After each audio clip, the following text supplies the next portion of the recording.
At its very core, drug science must remain independent. This means we don't accept sponsorships.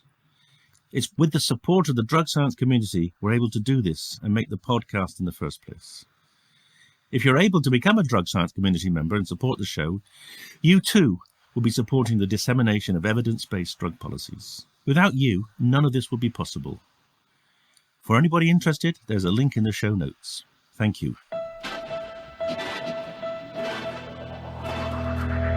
Hello and welcome to the Drug Science Podcast with me, David Nutt. Here we're bringing together experts and activists for a rational, honest and informed conversation about drugs.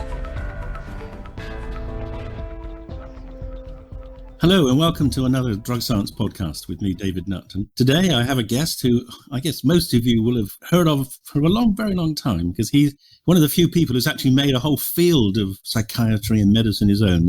And that's Rick Doblin, who you all know as the founder of MAPS, the man who has pushed MDMA right to the edge of being a medicine. So welcome, Rick. Thank you, David. It's a pleasure to be here. And we are at the edge. It's very close. We'll come to that in a minute, yes. But I think people will be interested to know, when it all started and why it all started. So can you remember back that far? I can remember very well back that far. Well, when it all started, let me just start by saying that I was raised by very politically progressive parents. And I was born in 1953, and we have loads of relatives in Israel and distant relatives killed in the Holocaust. And so it was a big part of my education as a young boy was learning about the Holocaust and just trying to understand how people could do those things to other people and how the irrational is actually a lot stronger than the rational. Of course, sadly, we've seen that in American politics recently, too. And so it just was, my family was well off. My dad was a doctor. My mom was a teacher. My grandparents on one side were very poor, ran a bookstore, but my other grandparents were successful business people. And so I had this sense that I should be paying attention to what I like to call deeper threats, than just food and shelter. And so that was just part of my very early upbringing. And then I was a young boy during the Cuban Missile Crisis, and we would be taught to duck and cover in case the bombs went off, and that wasn't very reassuring. So you'd come to the U.S. by then? Oh yeah. No, I was born in Chicago. Yeah. Oh, you were born in Chicago. Okay. Yeah. No, my grandparents on one side came over from Poland around 1920, but my other great-grandparents actually came in from Russia in 1880 into Chicago. So I was sort of born in America. And when I look back at it, too, I was born at the height of American power, after World War II. And I really bought into this American exceptionalism. Not only that, but I had this idea that I'm the chosen people, and then I was white, and then I'm male, and then I'm the firstborn, and my family was all off. So I had this I couldn't probably have had anything better to help me think that I could make a difference, that I had efficacy to do stuff in the world. And when it was thinking about the Cuban Missile Crisis, that was really this sense. Now it's not so much the Germans trying to take over and kill all sorts of people. Now it's the whole world could go up. And it just further emphasized in my mind this idea of humanity as a whole potentially destroying ourselves. And that just was very disturbing. I do remember when the Beatles' first songs started coming out, and I thought, how stupid, these silly love songs. The world is in flames, and, so I was not very into romance or anything like that. I was too shy for that. But then the biggest confrontation for me then was the Vietnam War and what to do about that. And I ended up deciding to be a draft resistor and anticipated going to jail and being, Martin Luther King said that if someone thinks a law is unjust and is willing to break the law and suffer the consequences as an example to others about the unjust nature of the law, actually they have the highest respect for the law. So he was trying to reframe civil disobedience as patriotism. And so I was thinking, now it's not just the Germans or the Russians. Now it's my own country doing terrible stuff. And And that just filled me with a certain amount of despair. And it just seemed like a crazy world. And I didn't know what to do. And luckily, I went to this college called New College that was designed, it was an experimental college. It was designed for independent study, for off-campus study, no grades, all written evaluations. It was a fantastic school. But there was two things that they didn't put in the brochure that when I got there, I was very glad to see. And I wasn't surprised they didn't put it in the college brochure. One was that they had these all-night parties with psychedelics till the sunrise. It was, the school had been designed by I.M. Pei, this famous architect, and it was in Sarasota, Florida. If the school failed, it was designed to turn into a motel. Uh-huh. So the rooms were great. They had their balconies, and in the middle of these dorms was this palm court, and they had this all-night parties there. And it was a private school, so the campus police, their job was to protect us from the real police. Yes. That's how they even explain their job. And there was also this culture of deep introspection with large doses of psychedelics. So the celebratory party part, and then also this inner exploration. And then there was a woman who taught Jungian psychology. She'd actually studied with Jung. And her husband was a builder, wealthy, and they donated this swimming pool, this Olympic-sized swimming pool to the college with a big deck around it, fences all around it, and somehow or other it became a nudist colony. And I was like this super shy guy. I could barely talk to girls in high school, and then I get to this college, nudist colony at the pool, and so it felt like we had this oasis of sanity. That the underground energies of sex and drugs were sort of brought to the surface so we could work with them. And I started doing LSD and mescaline and got these intimations of these beyond ego states. And I thought, this has political implications. Now, I woke up to this after the backlash. This is 1971, 1972. Oh, okay. They'd all been banned by then. Yeah. And so that was another thing. Except in Sarasota. Yeah, they were not. They were not banned on campus. That's for sure. And it just felt to me like this is a crazy world imploding, and the sense that we can feel part of this bigger picture beyond our ego, beyond our limited life and death, that we're part of this whole big picture. That felt to me like the antidote, in a way, to genocide, to racism. If we feel we're part of everything, then it's harder to demonize others, to otherize, and so I thought, oh God, the psychedelics has a lot of implications here. And I was having a difficult time with my trips. I wasn't very good at being open and, trust, let go, be open. I had a hard time doing that. I had been reading John Lilly, the programming and metaprogramming in the human biocomputer, about his work with LSD, developing the meditation tank. And so friends and I created these isolation environments for us, and we would do LSD and these solitary things, looking for, enlightenment or, kind of a naive kind of thing. But it ended up where I got disoriented, and I went to the guidance counselor at school, and I just was so lucky that this guidance counselor took me seriously. And he said, here's this book to read. And it was Realms of the Human Unconscious, Observations from LSD Research by Stan Grof. So I was very inspired by John Lilly and the work that he did, paid for by the federal government, I think by the Navy, developing flotation, what were called isolation tanks at the time, been rebranded as flotation tanks. And he did LSD in there and tried to chart out how the brain worked. And so we developed these isolation environments. We'd have goggles and gloves and as much as we could do that to do this inner work. And it was very disorienting and difficult. And so I went to the guidance counselor at college and I said, I need help with my LSD and mescaline experiences. And instead of reporting me to the authorities or throwing me out, he took me seriously. And he had a copy of a book he thought I should read, which was Realms of the Human Unconscious, Observations from LSD Research by Stan Grof, which was amazing because the book wasn't published till 75. And he gave this to me in 1972. And once I read that, that's really the moment that it all came together for me, because this was a scientific perspective on the realms of the human unconscious that included a look at these spiritual unitive mystical states that I thought had such political implications. And it was not religion, it was science. So I would distrustful of religion and dogma, but the science part was reassuring. But then it had this, what I felt was the ultimate reality check built into it, and it was psychotherapy.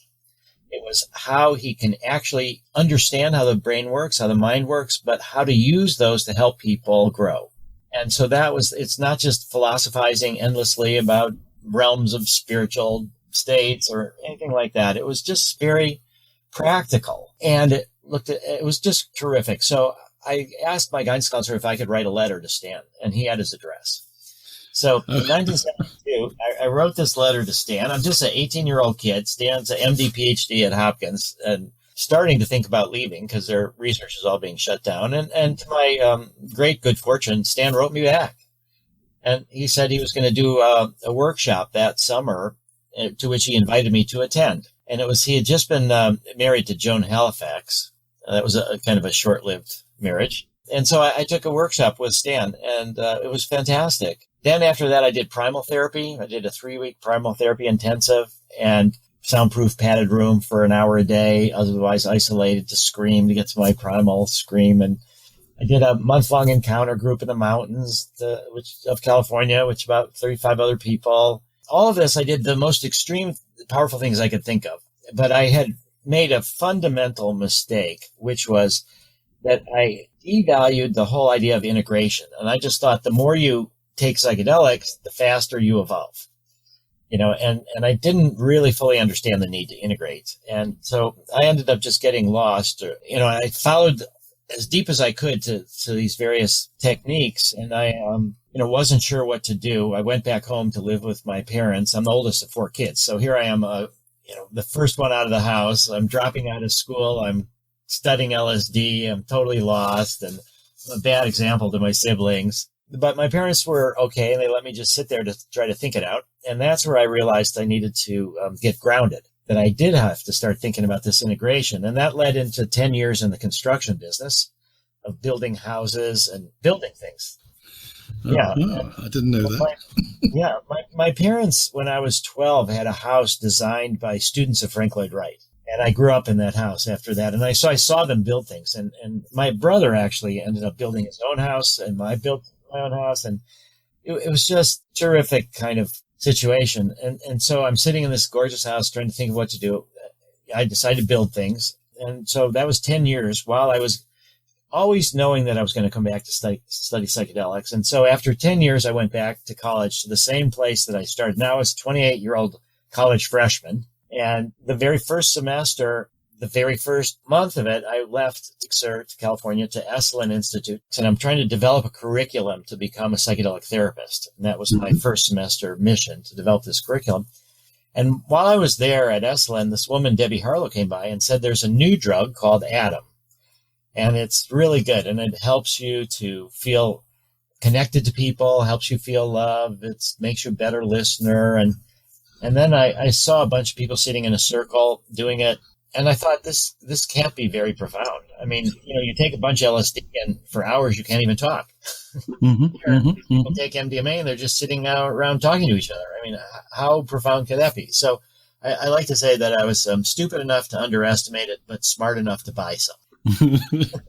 And when I went home and took it with my girlfriend, I was just shocked how profound it was and how deep it was and how subtle of a shift it was from normal awareness, how easier it was to integrate. And when I had been told about it, that it was a therapy drug, it was kept quiet, even though it was legal. I had also been told that it had escaped from these settings and it was becoming ecstasy. It was being sold in public settings. So it was clear that this was during Nancy Reagan, Just Say No, the escalation of the drug war. And so it was clear that it was doomed, that it was going to be criminalized. And I ended up writing a letter. I read this book by the Assistant Secretary General of the United Nations called New Genesis, Shaping a Global Spirituality. And this was Robert Mueller was his name, and he was French resistance fighter, but he had been sort of like the mystic at the UN. And his thesis was that we have the United Nations to mediate conflicts between countries, but really a lot of these conflicts are religious based, and that we need to replace fundamentalism with mysticism and this global spirituality. And it had a picture of the Earth from space, on the cover of the book. Yeah. And this was sort of my theory of change, that if we have this spiritual sense of connection, we'll be more tolerant of others, more appreciative. So I wrote him a letter. And again, it was this situation where I felt like, I'm a sailor, a shipwrecked sailor on a deserted island, and I put a little note in a bottle and I threw it out to the universe. And so again, the Assistant Secretary General writes me a letter, because what I told him is, I totally agree with what you said, but you didn't mention psychedelics in your book. And if every new way of killing gets unlimited money from the militaries around the world, you're saying this mystical experience is so key to survival. Would you help bring back psychedelic research? Help us do that. And he wrote me back and he said, yes, he would. And he gave me a list of various mystics in different traditions. And the reading between the lines, I read, send them MDMA, which was legal at the time. Brother David Steindl-Rast, Vanya Palmers, Rabbi Zalman Schachter. And so I would send them these MDMA, telling them it was legal. It was good for meditation or various things. And then they would take them. Brother David took it in the monastery in half doses and said it really helped him to deepen his meditation practice.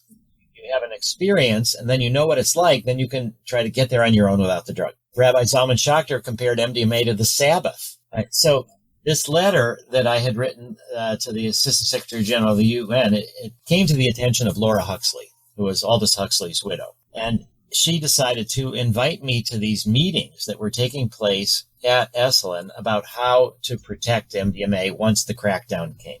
And these were with Dick Price, the co-founder of Esalen, and Stan Groff, and Andy Weil, and Terrence and Dennis McKenna, and just all sorts of people were coming together to try to strategize. But they all had real jobs, and they were doing other things too. And I was a student. I had all sorts of time. And so this friend of mine had this nonprofit Earth Metabolic Design Lab, which was for new alternative forms of energy, and he wasn't using it. So I asked if I could take it over because we needed to raise money for this eventual, what we anticipated would be a lawsuit against the Drug Enforcement Administration once they tried to criminalize MDMA. So Debbie Harlow, Elise Agar, and myself were the officers of this new nonprofit. And in the summer of 84, we did a first safety study with MDMA. Starting in 85, we actually funded 28-day toxicity studies in the dog and the rat because it was clear to me that we needed to go through the FDA. I also contacted Dave Nichols, who was at Purdue, and I paid him $4,000 for a kilogram of MDMA. He's an efficient chemist. He was a really, yes. Well, he had his students doing it. And here's the amazing thing. That was 1985, and we are still using that MDMA in some studies today. It's an incredibly stable molecule, and Dave actually got a good yield. He got like 1.5 kilograms. And it's no less pure than GMP MDMA. But it just wasn't made under GMP, but it was, exceptionally pure. So all of this was in anticipation of needing to go through the FDA. So it was in the summer 84, the DEA moved to criminalize MDMA. I went to Washington within the 30-day public comment period and requested a hearing. There was a lawyer, Rick Cotton, who was gone to school with Andy Weil, and he was part of a big DC law firm. They took the case pro bono.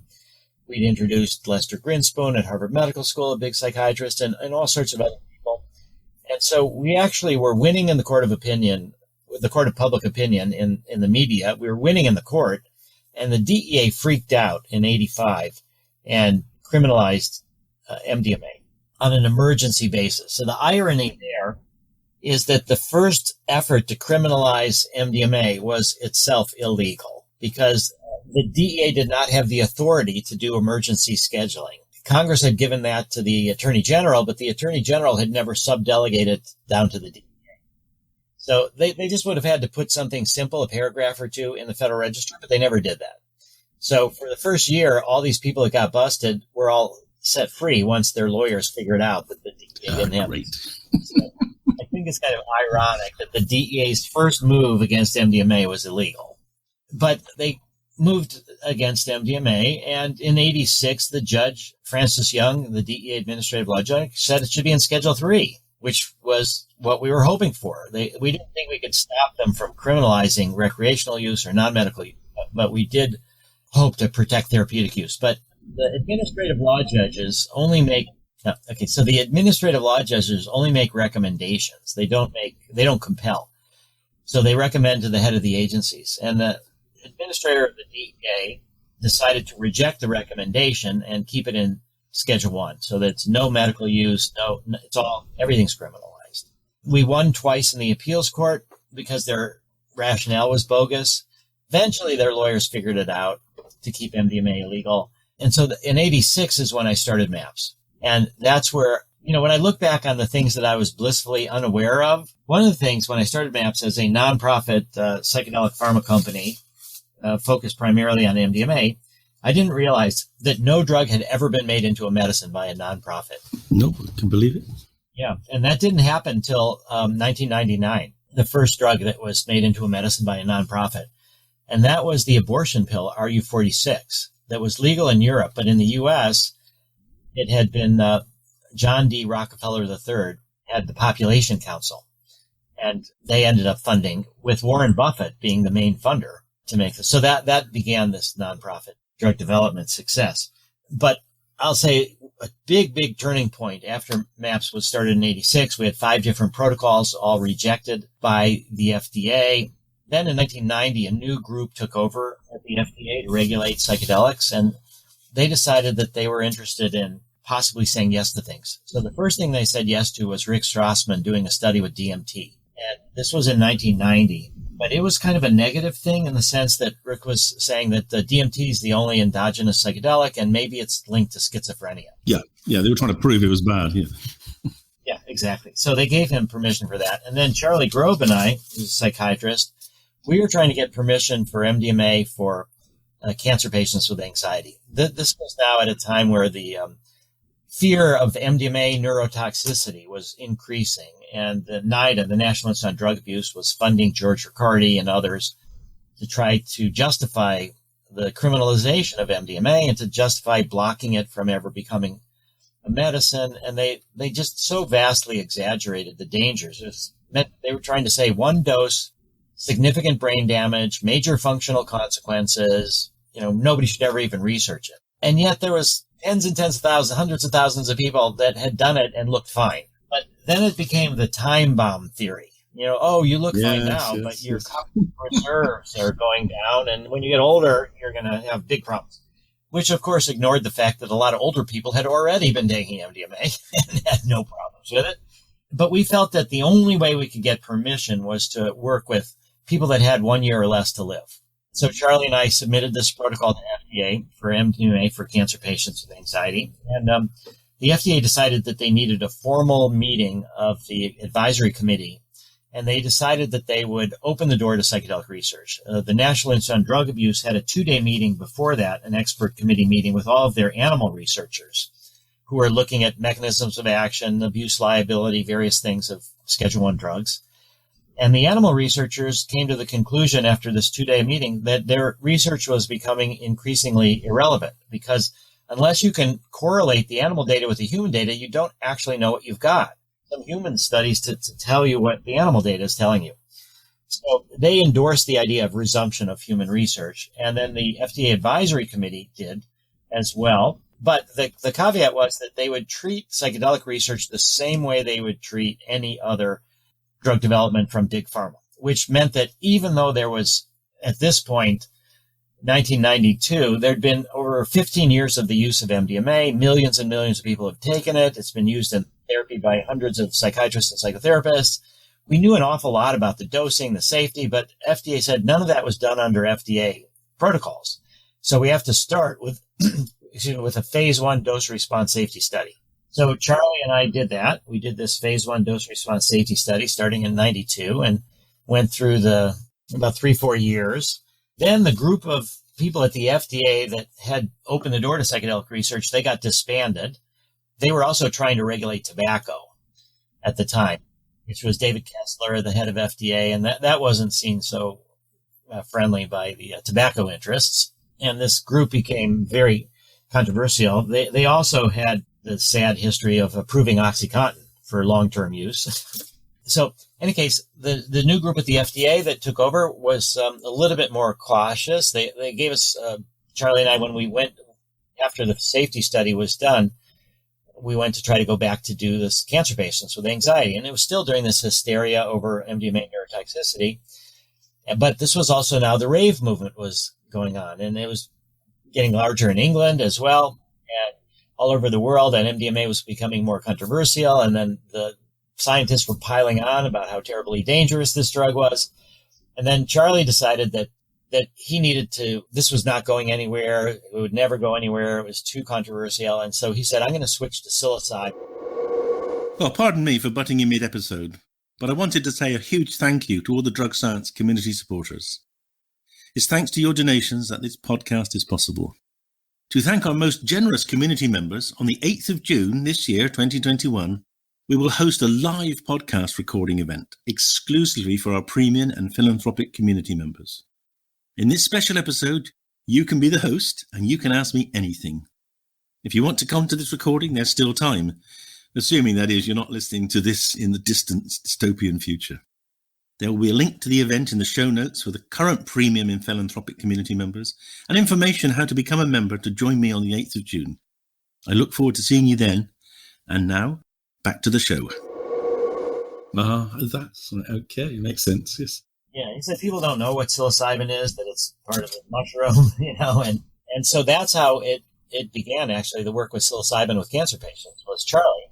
Now, in 1984, when I was still, in school and trying to learn to be a therapist, I had done work with a PTSD patient and had seen her overcome suicidal tendencies and basically tremendous outcomes.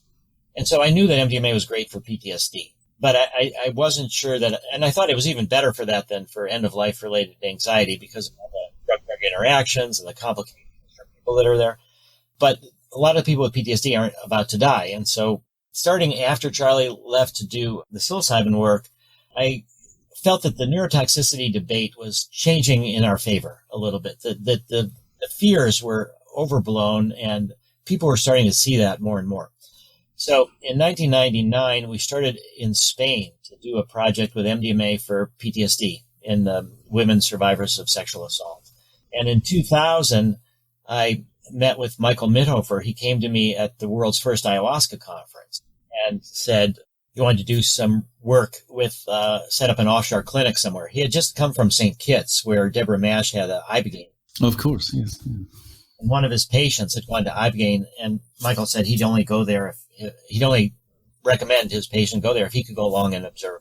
Yep. So he did. So Michael said, yeah, I want to set up this offshore clinic. And so again, because my theory of change and all, I said, I have zero interest in an offshore clinic. I think we can go to the heart of the system and change from the inside out. I talked earlier about Laura Huxley, and one of the books that had really influenced me was Island by Aldous Huxley. I understand. It's one of my favorites too. Oh, well, great. Yeah, because it's about this, paradise island with integrated psychedelics and everything. Absolutely. But in the end, it's destroyed from the outside by the oil companies, and they destroy the island. And so that was a parable for me that you can't, they're in a world of nuclear weapons and environmental disasters. There's no way. There's no safe place. We have to change from the heart of the system out. So Michael agreed that we would skip this idea of the offshore clinic and try to get FDA to approve MDMA for PTSD. The study in Spain was heartbreaking because it was approved. It was our first study for a patient population, and there was some positive media about it. And then what happened was the Spanish Madrid Anti-Drug Authority read the newspaper and heard the TV articles and decided to shut the study down for political reasons. And we didn't have the capability of keeping it going. But we were able to start in the U.S. Right, before you, because the American story is amazing. So I just want you to, by that point, you've been fighting for a good 10 years. Where does this fear of MDMA come from, do you think? Well, I think it was the drug war. I think that the fear was that if you have a drug that has all these, people saying great things about it, and there's not, the problem with MDMA was that there weren't that many problems. Yes. From the perspective of the drug warriors. And so, and I think you'll appreciate this, just in terms of, early on with George Riccardi, around 1990, before all the brain scans came in, and he was going on and on about how dangerous it was. I bought him his first monkeys. We did no effect level, effect level studies and showed neurotoxicity didn't happen at the therapeutic doses, but he didn't want to report that. Really? Oh my goodness. Yeah, it was really bad. But then we did some spinal taps. So he said the only way you can see about neurotoxicity is look at neurotransmitter metabolite levels in the spinal fluid. So, I got a spinal tap, and I felt I had to go first before I could recruit others to do it. Mm-hmm. Eventually I got 2 spinal taps, and we did these big spinal tap studies with like 30 people. But then as technology moves on and we're starting to get more brain scans and things like that, it just, the whole narrative of this one dose, permanent brain damage, major functional consequences, it just didn't hold up. And so we then tried to start, again, MDMA PTSD research in the U.S. And it took us 4 years to get the first study started. And that was 2004. We could start that. And then it took us till 2016 to complete all of our phase 2 studies. So that was 30 years from the start of MAPS to 2016. And we had this meeting with the FDA. We learned a lot of things in phase 2. We had phase 2 studies in United States, Canada, Israel, and Switzerland. We learned that MDMA works regardless of the cause of PTSD. And when I say MDMA, I should say MDMA-assisted therapy, really the therapy that the MDMA facilitates. We learned that we had a good safety profile. We learned that my theory, so I'll just say also, is that I had been planning to get a clinical psych PhD. I graduated with a psychology undergraduate degree in 87. Nobody would let me in. And I told them I wanted to do MDMA research. Yeah. And so that was just, at that point, it had been since 1972 to 1988, 16 years. I'd been on this track. Nobody would let me in. And that's where I realized that the politics was blocking the science, so I needed to shift to study the politics. And so that's where I shifted and went to the Kennedy School of Government and got my master's and PhD from there. And then in 91, actually, I wanted to get a job at the FDA to learn how they work. I was willing to wear a suit and tie and give up drugs and work at the FDA. And I had this presidential management internship program, and I got into that. And anyway, it was really good. And I almost got the job at the FDA. At the last minute, it's this pilot drug evaluation staff. They're the group that does psychedelics, but they do Schedule I drugs. Mm-hmm. Mm-hmm. And so the DEA said that they would refuse to work with me because I had previously sued them. And so I have the DEA to thank for not having to give up drugs and wear a suit and tie and work. But the people at FDA said that they would help informally because they couldn't really generate new projects. They would review, but they needed to people know that they would work on that. So in any case, in 2016, we had the end of phase 2 meeting. I had done my dissertation at the Kennedy School. A big part of it was on the double blind, how you do double blind studies with psychedelics. And I thought I had solved the problem, which was therapy with low dose MDMA versus therapy with full dose MDMA. And that could cause confusion between the doses. And the challenge was to find the dose that was high enough to cause confusion, but not so high that you got all the therapeutic benefits. Then you could never find the difference between the two groups. And so in practice, and this is the beauty of research, is you sometimes learn your theories are all wrong. So my theory that this lower doses of MDMA would cause confusion between fuller doses, that part was correct. Mm-hmm. But what I didn't anticipate was that in PTSD patients, these lower doses tended to make people uncomfortable. Best example I could give is you're about to, take off in an airplane, and the early parts of it, there's a bunch of turbulence, and then you get above the clouds, and then it's smooth sailing. And so it can be like that with a trip. You get these low doses, it gives you the turbulence, but you don't necessarily have a safe velocity. And so everybody still got better with these lower doses, but when we gave a group therapy with inactive placebo, they did better than the groups that got therapy with low dose MDMA. Mm-hmm. Mm-hmm. So in 2016, when we had the end of phase 2 meeting, we said we've learned that there is no solution to the double blind problem that we can see. And we proposed that we look at therapy with inactive placebo versus therapy with full dose MDMA. And after FDA said yes, we could go to phase 3, we engaged in an 8-month-long special protocol assessment process where you design the protocols and all of the ancillary information that the FDA is going to want, and you try to come to agreement on everything you're going to need to make the drug into a medicine. And if you get an agreement letter, then they're legally bound to that, unless there's new safety problems. Yeah, of course. Yeah. And because MDMA had already, by this point, been used by tens of millions of people, Mm-hmm. we weren't that worried about discovering some new side effect that happens one every 200,000 people. I mean, we know sometimes people overheat when they're dancing and they get hyperthermia, or people drink too much water, they die from hyponatremia.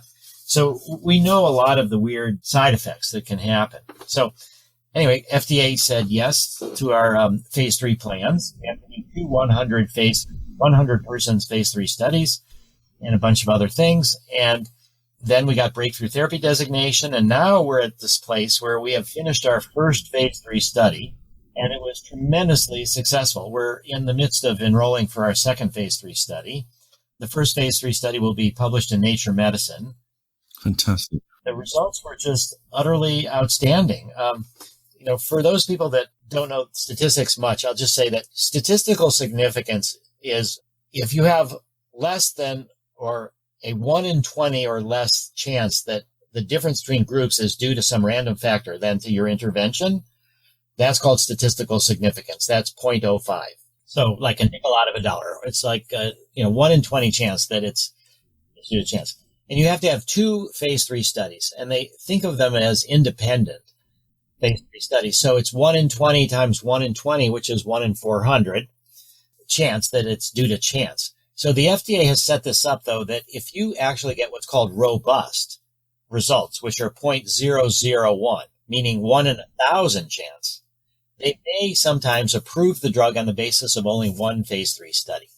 Oh. So, yeah. And they also want to see that you have no effect by site, meaning that it's equally distributed more or less. Because if you have 1 or 2 sites that are doing great and everybody else is not getting good results, but they think it can't scale, it's maybe so you have to have that as well, and you have to have a good safety record. But what we got in our first phase 3 study was 0.0001, 1 in 10,000.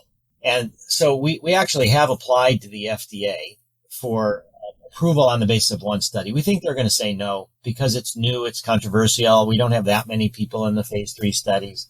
We'll hear from them in a couple weeks. But in addition, we had a great effect size. So effect size, again, you can have the larger of the number of people in your studies, you can have statistical significance with smaller and smaller effects. You can pick up more and more things the more subjects you have in your study. So you can have statistical significance for a clinically insignificant finding. And so what we showed, though, is it's called placebo-subtracted effect size. In our case, though, the placebo is actually therapy, which yes, of course, does well. What we showed is that 30% of the people, now these are severe chronic PTSD patients, most of them treatment resistant, but we didn't require treatment resistant, but they had average of 14 years PTSD, that those people that got randomized to therapy without MDMA, 30% of them at the 2-month follow-up no longer had PTSD. So it's 42 hours of therapy with a male-female team. So it demonstrates that our therapy is good. We're trying, our therapists are really trying, even if people don't get MDMA, but it turned out that it was 2/3 no longer had PTSD at the 2-month follow-up if they got therapy plus MDMA. So you subtract to get your effect size. You're in essence, you're subtracting the placebo group from the control, from your experimental group. And so the effect size we got was 0.91, which is... Well, that's huge, isn't it? Yeah, and that's basically just for the MDMA. But when you look at within subjects' effect size, the group that got MDMA plus therapy, because that's actually what's going to happen post-approval, 2.1 was our effect size. Right. Okay. And this is designed as a standard deviation away from the norm. So 1.1, an effect size of 1 means your results are 1 standard deviation from the norm. Effect size of 2.1 is you are 2 standard deviations away from the norm. So we had great effect size. We also showed that it worked the best in the hardest cases, meaning we had people on the dissociative subtype. We exclude people who have dissociative identity disorder, which is like split split personality, but we include people on the dissociative subtype. Those, it's a common strategy when you're being traumatized, is you just go somewhere else. Absolutely. Yeah. And then it's hard sometimes to come back, and people are dissociated because it's so painful, the memories and all of that. So what we showed is that we actually got better results in the dissociative subtype than the rest of the severe PTSD patient. Oh, that's remarkable, because that is a very, very hard subtype to help generally. Yeah, MDMA is very integrative. And so we had a great effect size, great statistical significance. And we did have one person attempted suicide twice during the study. Unlike a lot of studies of PTSD, we include people who've attempted to kill themselves, because we felt, because of the stigma about MDMA, because we have to work in the hardest cases, and we really have to show that it works. And so we had this one woman attempted to kill herself twice, and we had another woman who had such severe suicidal ideation that she checked herself into a hospital to avoid self-harm. Mm-hmm, mm-hmm. At the end of the study, it turned out both were in the control group. So this was their ongoing illness, really, rather than... Yes, yeah. And that's why it also made sense for us to use an inactive placebo, because if we had used low-dose MDMA, then we'd never know what is this due to the underlying illness? Is this due to the low-dose MDMA? Is this due to therapy? So by using no inactive placebo, we get a better sense of the safety profile in the control group. So everything together in this study was phenomenal. And so now for the second phase 3 study, we don't have to get 1 in 10,000 or 1 in 1,000 or 1 in... 1 in 20 will do. 1 in 20 will do. So just past the threshold. Yeah. So it looks like we're on the way to approval. Great, that is fantastic. Obviously, you must be very pleased. We're not going to count our chickens yet, are we? But it's been a phenomenal... Have you yourself personally been... how have the authorities treated you? They obviously know you're a tough customer, but have you had any dirty tricks played against you? Have they tried to sort of silence the messenger because the messenger is so effective? Well, when we were... Okay, so in 2005, I was suing the DEA on a marijuana issue. So you may know, and listeners may know, that recently GW Pharmaceuticals, which is a British company that got permission in 1998 to grow marijuana, they were just sold for $7 billion to Jazz Pharmaceuticals. And they make Epidiolex and Sativex and CBD for childhood epilepsy and things. But in the United States, since 1968, we have had a federal monopoly. There's only one federally legal DEA licensed producer of marijuana. It's the University of Mississippi. They grow under contract to the National Institute on Drug Abuse. Their marijuana is only for research. It can't be used in commercial sales. And so phase 3 research is only for, you have to use the exact same drug you want to market. So this monopoly blocks the development of the marijuana plant. And so we were suing to try to get our own license. So in the this 2005 lawsuit, it took place in the courtroom inside DEA headquarters. So you got to get security clearances. So I'm in the middle of the DEA headquarters. So this is a little bit, I wouldn't call it a dirty trick, but it was, the DEA lawyers were particularly foolish. So I testified for quite a few hours and I think made a good impression on the judge. And at the end of it, they tried to question my impartiality and tried to get me to admit that I had smoked marijuana, which of course I'd admitted in public a million times. But they ended up, our lawyers were prepared for this, and they said, look, that's irrelevant. I wasn't asking for the license to grow. It was a Professor Lyle Craker. It's irrelevant, and they were going to object. And the DEA lawyers should have tried to impugn my credibility at the beginning of the day, not at the end of the day. Yes, yes. But the judge threw us a loop, and the judge said, well, in a criminal case, you can refuse to answer because you have the right to not incriminate yourself. But the judge cannot make any negative inferences about your refusal to answer. But in a civil case, if you don't answer, the judge can make whatever inferences they want. And we were sort of shocked by that. And so then I thought, oh, look, they're trying to intimidate me. And I said, yeah, I do smoke marijuana. And then they tried to say, did I ever smoke the night of marijuana? And I said, no, not only have I never done, but I would never want to because it's such poor quality. And actually that saved me, that I had never diverted legal to illegal. I'd only done illegal the whole time. Quite. So, but basically well, to give you a sense of the authorities. So that was, they tried to challenge my credibility, but basically no. And what we have now, we've tried to reach to people that don't necessarily agree with us. So that's a big part of this outreach. And so a couple of years ago, I arranged for us to speak, one of our therapists, one of our patients. We have a DEA consultant, a senior DEA retired official who's a consultant to us because his son went to Iraq, has PTSD, and uses cannabis for PTSD. So we spoke at the International Association of Chiefs of Police. It's this 10,000 person conference, police chiefs from all over America, all over the world, just surrounded by police. And we were going to give a talk because I'm recognizing that police have a lot of trauma. And yes. So I wanted to try to get them to say, yeah, MDMA could be for you. And it turned out President Trump decided that this is his people, all these police chiefs. And so he agreed to speak there 2 days before the conference. And we'd been planning for this for months. They scheduled his talk at exactly the same time as our talk. We get there, and there are thousands and thousands of people in line to see Trump. And we get to our room, which was for like 300 people. There was about 20 people in there. But one of them, it turned out, was a full-time police officer who was also a psychotherapist. And after our talk, he came up to me and he said, I think this could be really helpful. There's police officers who are committing suicide.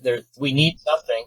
And I said, look, if you want to go through our training program to learn how to give MDMA to other police officers, we'll give you a scholarship.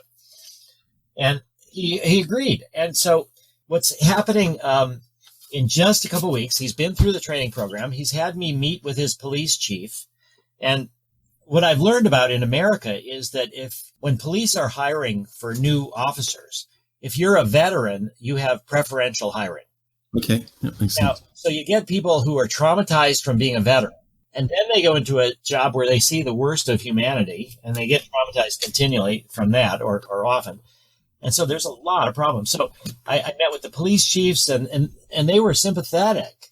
And so one part of our program is to train therapists is we have a protocol where therapists can volunteer if they want to receive MDMA as part of their training as a patient. So there'll be two therapists and they will be the patient. And it's tremendously successful. So the police chiefs have given this police officer permission to volunteer to go through our protocol to take MDMA. And that's going to be happening in about 2 weeks. Fantastic. So we are now dosing the police with MDMA to help them give other police officers MDMA-assisted therapy. So we're making our peace with the police. I suspect that quite a few police are on your side. It's that, there have been these organizations, haven't there, like, LEAP, the Law Enforcers Against Prohibition. A lot of the police realize the drug laws are useless. But the idea that they're actually can help heal themselves, I think that's a very clever twist to what you're doing. We're going to have to stop. We've been gone for over an hour. Say one other thing, which is also that in 1990 is when I first started trying to do work inside the VA, the Veterans Administration, offering to fund research inside the VA with MDMA. And it would always be the case that therapists and psychiatrists that could see a lot of people that weren't getting the treatment that they needed, they wanted to do it, but it would be squashed by the political leadership. And that would happen every 5 years. We try a new VA. But we are now weeks away from getting permission inside the Bronx VA for an MDMA study, or MAP-sponsored study. And in the Loma Linda VA, which is outside of LA, it's a investigator-initiated trial. We're working on a protocol to take place inside the Portland, Oregon VA that would be group therapy. Uh-huh. So we're making these big breakthroughs with not just the police, but with the military and also with, psychiatry and psychotherapy community. So I think we're really in a good place to make it all the way. The big challenge for us is COVID, which is slowing down enrollment, which is causing us to need to raise a bunch more money because we have all these carrying costs. And the rise of all the for-profit pharma companies has made it even more difficult because a lot of people are wanting to invest instead of donate. That didn't used to be possible. But in any case, I think we're in good shape. We're trying to figure out how to go forward. I guess if the VA essentially buys into it, if they accept your data and there's enough people in the VA for you to be able to roll out, with their resources, this therapy, presumably as a charity then. Yes. And Rachel Yehuda, who's the researcher at the Bronx VA, is in charge of the study. She's done epigenetic studies with Holocaust survivors and their children and so she's going to be doing some epigenetic research pre and post MDMA therapy in these people with PTSD and the vets with PTSD. So yeah, there's over 1 million vets disabled with PTSD in America. It costs the VA $17 billion a year or so in payments. And so we're in, there's more receptivity. The need is great. And so I'm very hopeful. And we're also looking forward to try to make a partnership with Awaken on MDMA for alcohol use disorder. Well, we look forward to that. Rick, it's been absolutely fascinating talking to you. I knew you were a true force of nature. I hadn't quite realized how much of a force you were. Congratulations on what you, that is great to have your face through. We've been waiting with bated breath for, at least a decade for this, and congratulations. I'm very thrilled for you, and I look forward to speaking to you again when you've cracked how to roll it out in Europe as well as America. Thank you very much for your time today. Yeah, thank you, David. I really appreciate this conversation.